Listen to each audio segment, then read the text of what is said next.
Pumpkins. I wanted to show a little cleave today. I feel like I haven't done it in a while, and the last time I did it, it wasn't even over a gay video. It was about porn, but now I want to do it because this is a super gay video, and I'm kind of upset I didn't think about and record this video during Pride Month. But you know what? Pride's all year, babes. Pride's all the time. When am I not gay? Somebody asked it. When is he not gay? That's a good question. Now, I know you have all, if you're watching this and you are queer, if you're anywhere under the queer umbrella, I know we have all had moments where we were like, growing up, having a gay awakening, a queer awakening, however you want to put it. I love this conversation so much. Anytime somebody asks a question, I'm like, I want to know what yours was. I want to know if it was a level of media. I want to know if it was an experience. Like, what was it? Today, I want to take you through my 5 digital or media representations of my gay awakening. Things that I saw online, on TV, that really was like, oh wow, Jake, yeah, you are into men. Like, there's just no doubt in the sky. And you love emulating women. Let's figure that out. What's going on? You're gay, you know? So I was thinking about bringing in real life experiences, but there's just not the same draw as if I say something that you guys connect to and you're like, actually, yeah, if I thought through that, I would really definitely be like, I'm a homo.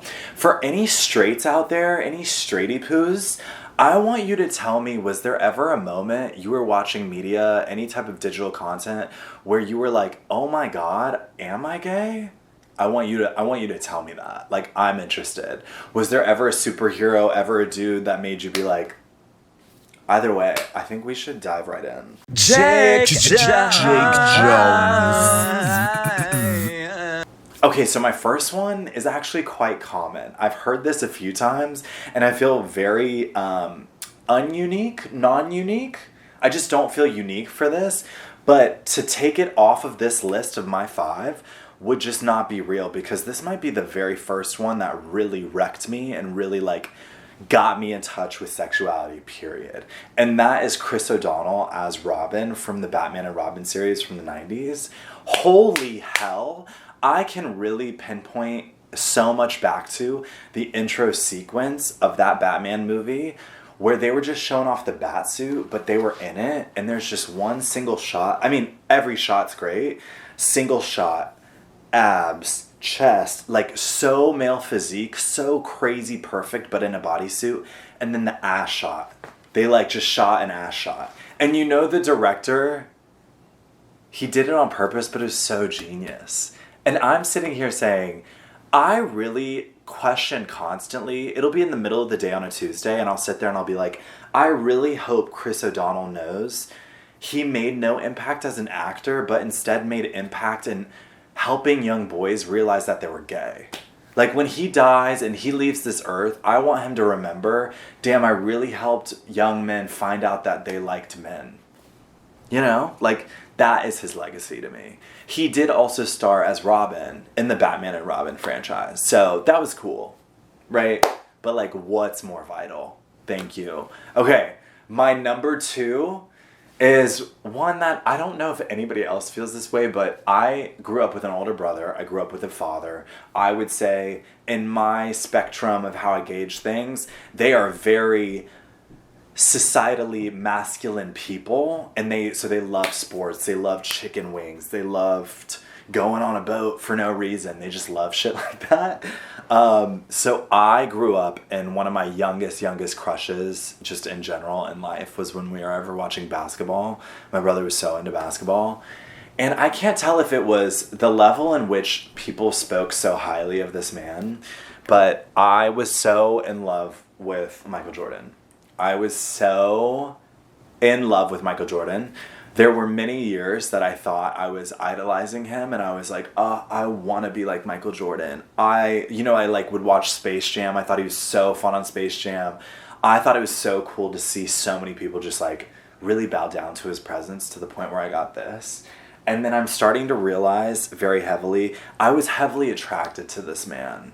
I was in love with his mannerisms. I was just like truly seeing my future husband in this man. And it wasn't an immediate gay awakening, but it was a moment where, like, by middle school, when I was really comfortable in my mind with, like, yeah, you're gay, I was like, wow, I was, like, really fawning over Michael Jordan. And that was a young age.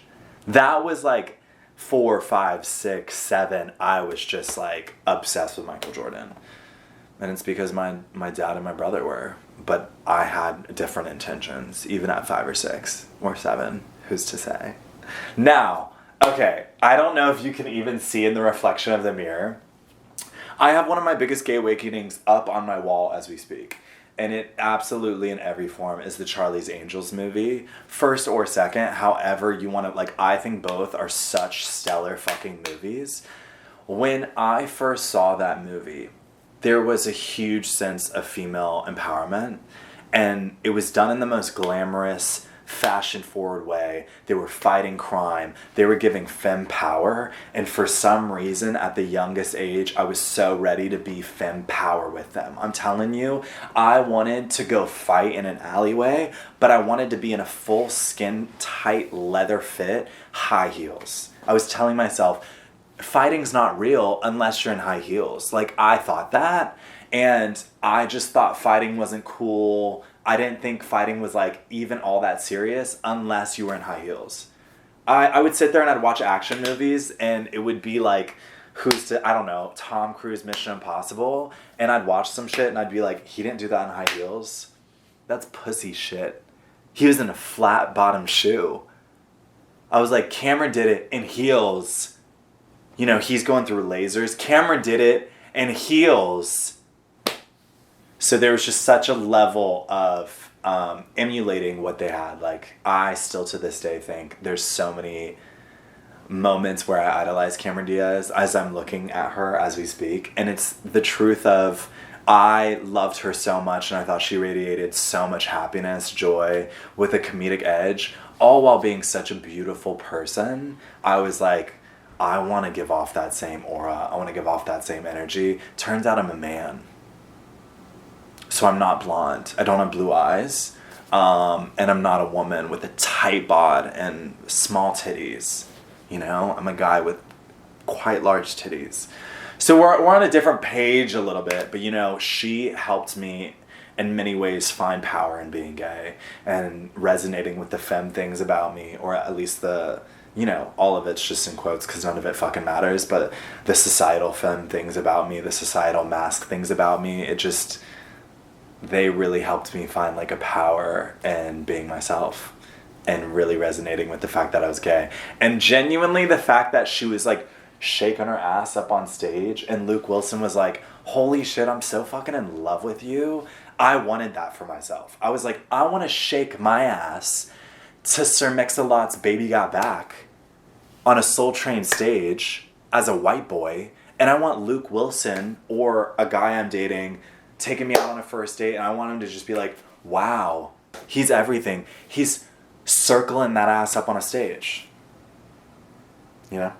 I would have to say my fourth gay awakening, and these are kind of getting, like, staggered throughout my childhood, was when Britney Spears released her Blackout album, and I just thought for the entire 8 months after that album came out that I was a very talented stripper in my bedroom by myself.